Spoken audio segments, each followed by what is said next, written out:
Welcome to Mr. Fright Nights, where nightmares come to life. If you love bone-chilling, immersive horror stories that feel real, stories that linger long after the last word, then you're in the right place.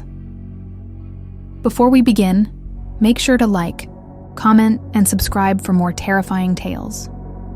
Now, dim the lights, put on your headphones, and prepare yourself. Tonight's horror begins now. I heard an unmistakable crack, a single twig snapping in the darkness. My entire body flared with adrenaline. No, it wasn't my imagination. I was crouched by my tiny camp stove, stirring a bland, freeze-dried meal, when that noise punctured the hush. Normally, the forest at dusk hums with insects and distant rustling. Tonight, it felt eerily silent. I let go of the spoon, my eyes scanning the circle of trees around me. As a seasoned backpacker, I've grown accustomed to nights alone in the wild. I like the solitude. Usually, I thrive on it. But in that moment, I questioned if solitude was a luxury or a liability. Something pressed against my chest, a tight ache. Could be fear, could be anger at letting myself get spooked. The last time I felt this on edge was years ago, when a guy tried snatching my phone on a lonely street. I thought I left that tension behind when I turned my life into an endless journey across remote terrains. Nature, at least, made sense, until tonight. I tried to rationalize it. Maybe a deer wandered too close, or a raccoon looking for scraps. But my instincts buzzed with a different urgency. The silence was total. No wind, no scraping branches, just me and this unseen presence that had the audacity to step on a twig and vanish. Grabbing my flashlight, I rose from my makeshift seat. A wave of sarcasm bubbled in my brain. Really, Naomi? You're going to wave around a weak beam of light like it's a magic sword? But I needed to do something. I swept the light slowly across the surrounding pines. Fallen needles blanketed the ground, muffling footsteps, but not perfectly. The flashlight revealed nothing, just the usual shapes of tree trunks and undergrowth. I swallowed, feeling sweat bead at my temples despite the cool evening air. I told myself, stop being dramatic.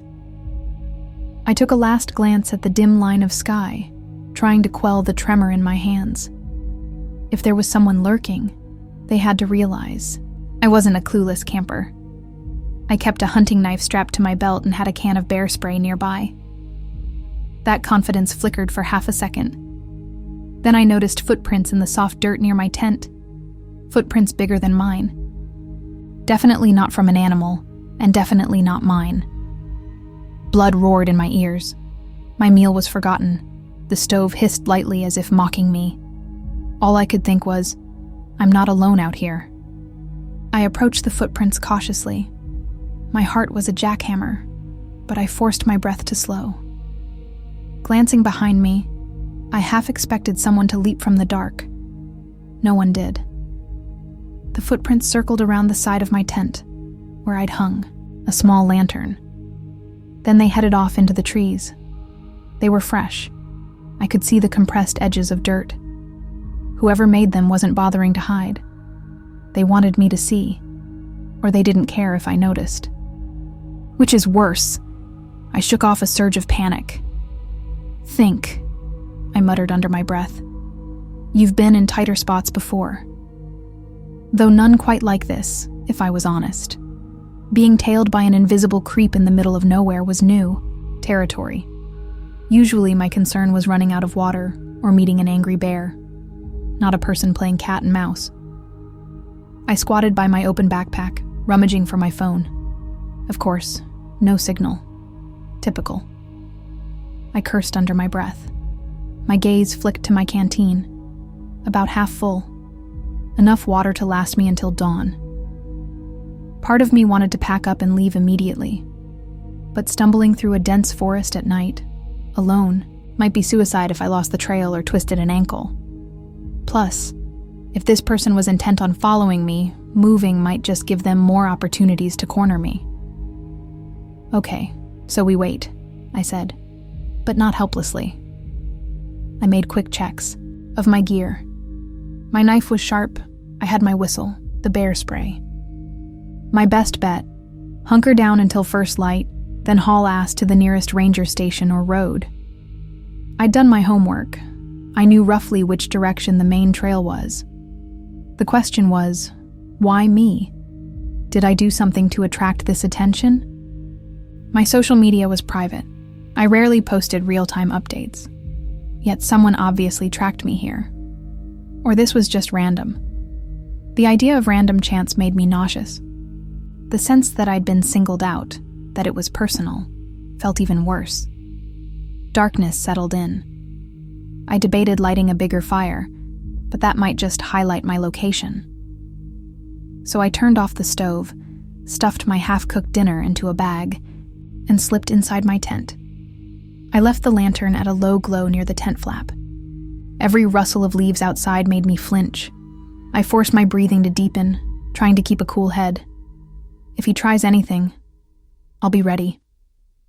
Knife on my hip, bear spray by my side, I braced myself. The night pressed in, thick and silent. I strained to hear footsteps or movement. Time crawled. Minutes felt like hours. I can't sleep, not a chance. So I watched the shadows, waiting for the silhouette that never came. But at some point, exhaustion pulled me under. I drifted off, gripping my blade so tightly my hand cramped. In my final waking moments, I told myself, I'll hear if he gets close. I'll wake up in time. But a dark part of me whispered, "You hope?" Something rustled my tent. My eyes snapped open, heart pounding. The lantern had died, leaving the tent pitch black. I scrambled for the flashlight, fumbling with the switch. My pulse hammered in my ears. Click. Light flooded the small space. Scanned the nylon walls. Nothing inside but me and my gear. That rustling was real, though, like a fingertip scraping across the fabric. I bit down on my lip so hard I tasted copper. Steadying the flashlight, I unzipped the tent flap by a few inches and peered out. The forest was a monochrome world of shadows. I pointed the beam around. It caught on the shine of pine needles, the rough bark of trees, then on an object attached to a trunk a few yards away. My blood ran hot with anger and fear. There was a small photograph pinned to the bark with a hunting knife. A photo of me. It was one I'd taken on my last trip where I was smiling in front of a waterfall. I recognized the bright turquoise jacket. Who the hell had access to that photo? My gut twisted. That shot was posted on my private account. This person must have found a way to get it. Or maybe they know me personally. The notion sent my thoughts spiraling. Stifling a surge of panic, I crawled out of the tent. Every nerve was on high alert. My hand shook on the flashlight, but I forced my legs to move. The photo pinned to the trunk felt like a threat, a calling card. Up close, I could see the edges of the photo were damp from the night air. A large hunting knife had been driven through the center, right over my face. This wasn't random. This was a message. I surveyed the darkness. "I know you're here," I hissed. My voice trembled. No response. A few yards away, my camp stove sat cold. My entire campsite was exactly as I left it, except for that grotesque addition on the tree. Part of me wanted to tear the picture down. Another part of me said, "Leave it. Don't erase evidence." But evidence for who? There was no one to show it to out here. My only choice was to survive until morning. Adrenaline spiking, I began systematically scanning the perimeter. If he was lurking, I'd have to catch him off guard. At that moment, I regretted not bringing a firearm. A knife and bear spray might not cut it against a determined attacker, but I wasn't about to lie down and let him creep closer.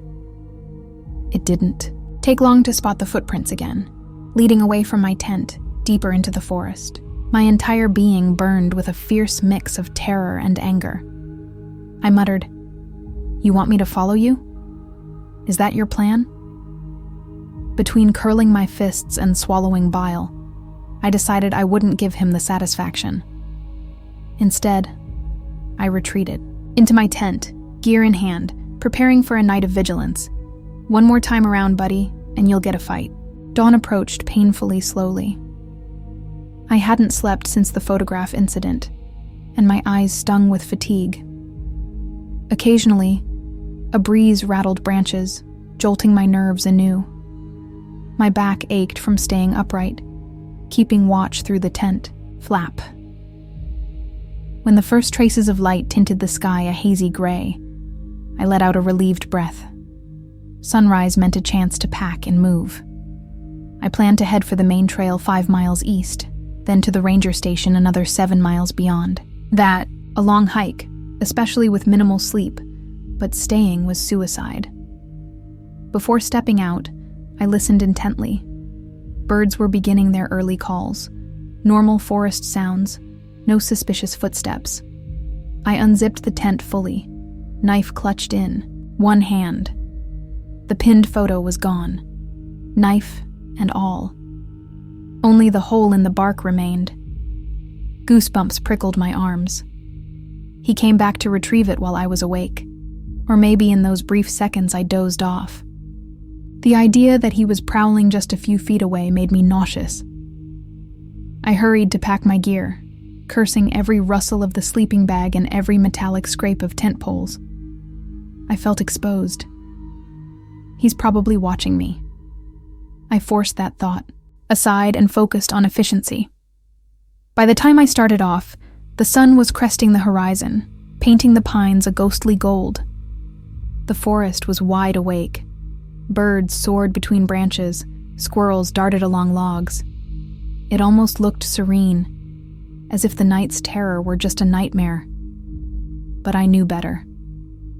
I maintained a brisk pace, heading east. For the first hour, I saw no sign of him. My shoulders gradually relaxed. Maybe he left. Maybe that photograph was a twisted scare tactic, and once I was gone, he'd move on. Then I spotted something off the trail. Strips of bright orange fabric fluttering on a branch. It was from one of my older bandanas I'd used on a previous hike. But I hadn't brought that bandana on this trip. Slowly, I approached, heart pounding. The fabric was tied to a small twig. Beneath it, on the ground, I found a battered Polaroid of me, standing next to a campsite from last summer. The edges were burnt. I kicked the dirt in frustration. He was littering my path with personal items, souvenirs from my life. He wanted me to know that no matter how fast or far I hiked, I was still in his crosshairs. I tucked the photo into my jacket pocket. My mouth felt parched, so I sipped water, but my throat remained dry. "Keep moving, Naomi. Don't let him corral you." I steeled myself and pushed further down the trail. The sun climbed higher, and sweat glued my shirt to my back. Each step felt heavier than the last. After hours of hiking, I paused at a small creek to refill my canteen. My ears stayed on high alert for the faintest sounds. Kneeling by the water, I glimpsed my reflection in the ripples. My eyes were bloodshot, face smeared with dirt. I almost didn't recognize myself, like I'd become an animal living off fear. Better an animal than prey, I thought grimly. I rose, scanning the tree line. That's when I caught sight of movement, a shape ducking behind a large pine. My chest tightened. I pulled out my bear spray, flicking off the safety cap. I stepped forward, heart pounding. If you can hear me, I'm not some easy target. My voice shook despite my attempts to sound tough. I've got weapons and I'm not afraid to use them. Silence. Then, a sharp snap of another twig. This time it was more deliberate, almost mocking. He wants me to know exactly where he is. I tore through the underbrush, brandishing the spray, prepared to aim. But when I rounded the pine, no one was there, only footprints leading away. He was playing with me. My breath hitched in angry spurts. "Coward!" I yelled. Part of me knew that was a dumb move, but anger flared too hot. "What do you want?" My words echoed among the trees, unanswered. Despite the bravado, I was trembling. This wasn't an inexperienced camper. He moved deftly, leaving clues, toying with me like a cat does a mouse. Dread snaked up my spine. Back on the makeshift trail, I forced myself to keep going. The main path had to be close. Every so often, I glanced at my compass. Eastward, keep the sun on my left, but the forest seemed endless. Time blurred. By midday, my legs burned, and I caught myself faltering.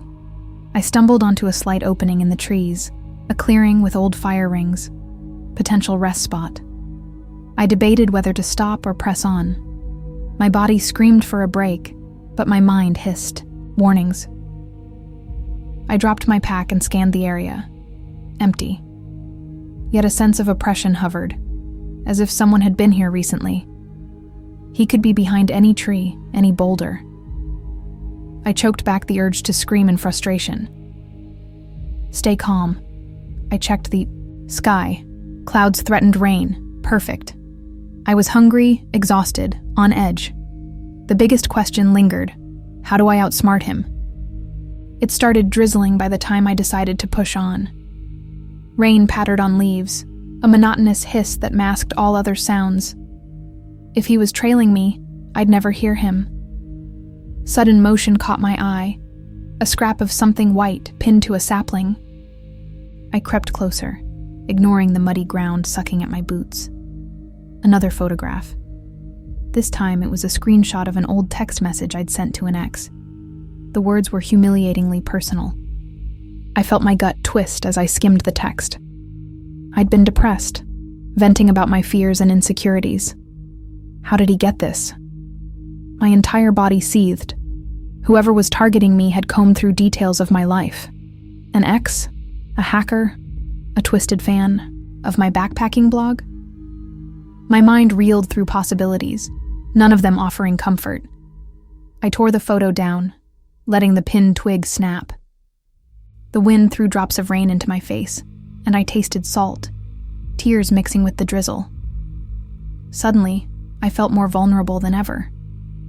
This person had rummaged in my private world. Seeing that screenshot laid out in the open was worse than any direct threat. Lightning flashed in the distance.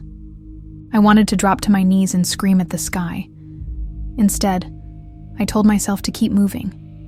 If you waste time, you might never get out. The creeping thought that I might not survive this ordeal slithered into my brain. I pushed it away. Despite the rain, the forest canopy offered some shelter. My boots sank into muddy patches, slowing me. I checked my map. I should have been close to the main trail, but I couldn't find any marked footpath. The environment felt foreign. Possibly I'd gone off course while trying to evade him. A wave of hopelessness crashed over me. He might be directing my route, forcing me off track with these planted clues. The thought felt insane, yet each photograph had lured me further from my original plan. Lightning flared again, closer now. Thunder followed. A storm was rolling in for real. I had to find shelter soon, or risk being drenched in the middle of nowhere with a lunatic on my tail.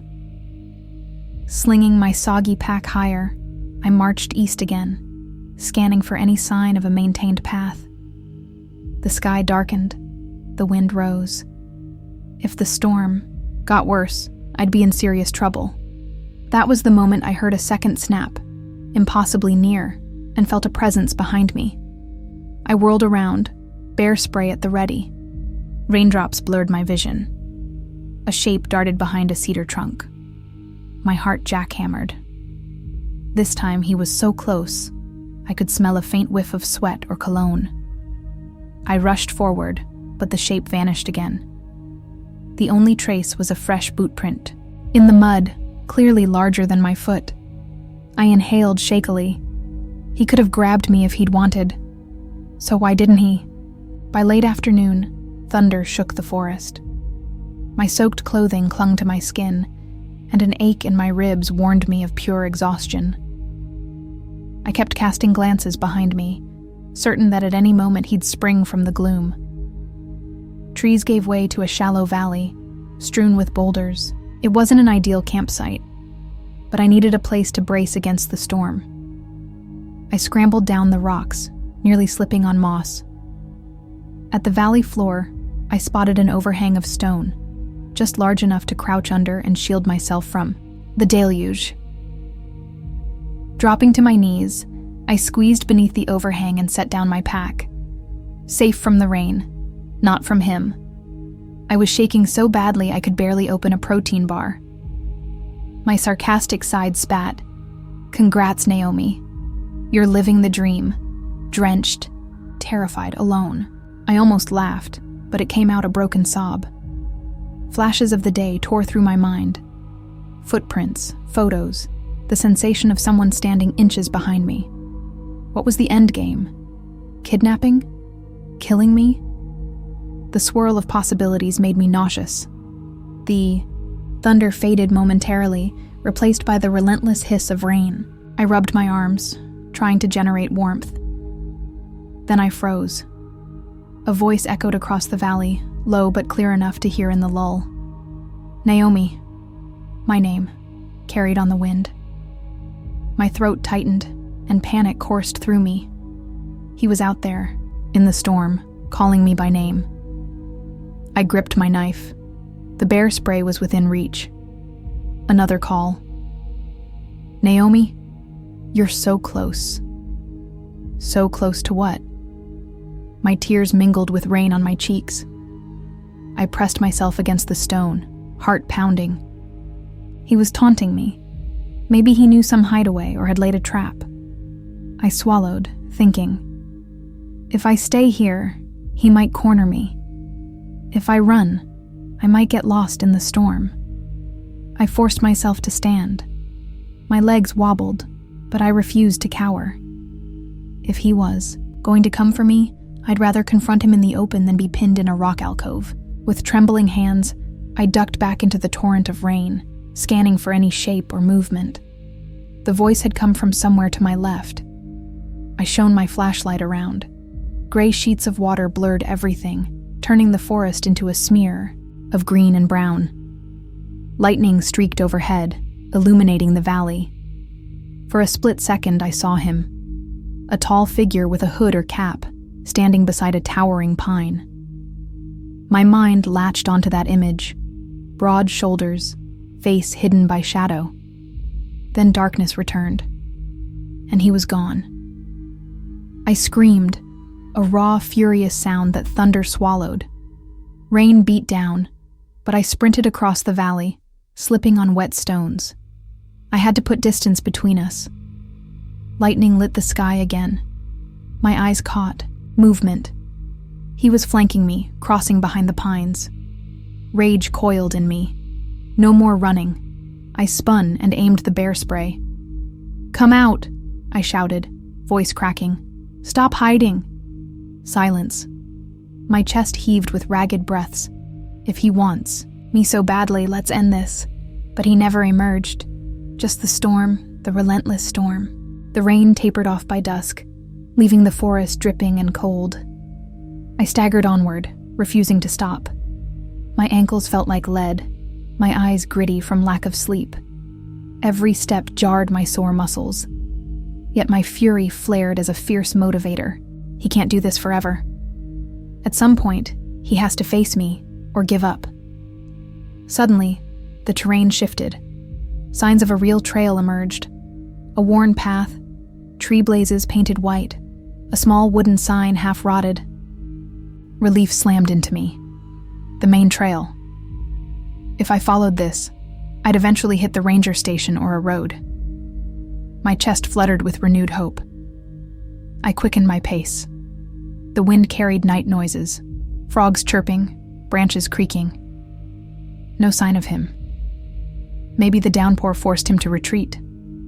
Or maybe he's just letting me get closer to civilization before he does something final. I hated how that paranoia burrowed into me. 40 minutes later, I spotted a posted map. The station was only 2 miles away. My lungs ached with every breath, but I forced myself to keep going. Darkness closed in again, but at least I recognized parts of this trail.